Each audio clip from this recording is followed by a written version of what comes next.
Hello and welcome to Trading the Trend for Wednesday, the 26th of July. Let's look back at last week's Trading the Trend from IG's senior market analyst Axel Rudolph, which was to go short wheat, which a week ago was trading around $7.27.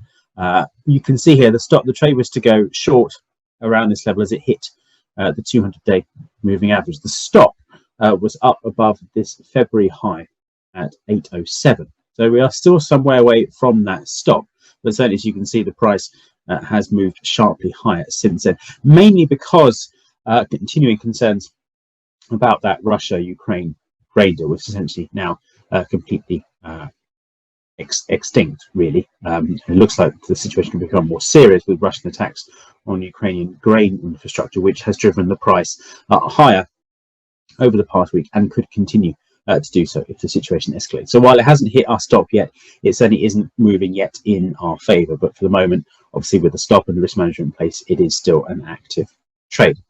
Now, if we look to this week, for the week of Wednesday, 26th of July, we're going to look at gold, which is seeing quite a bit of a recovery the last couple of days after some weakness the end of last week and the beginning of this week, and that follows on from a recovery from the lows of early July. You can see for gold, we were down around 1900 as July began, and then we finally got a rally that many have been looking for. It breached the 50-day moving average, moved sharply higher, and then pulled back, but it has consolidated the past couple of days and started to move higher.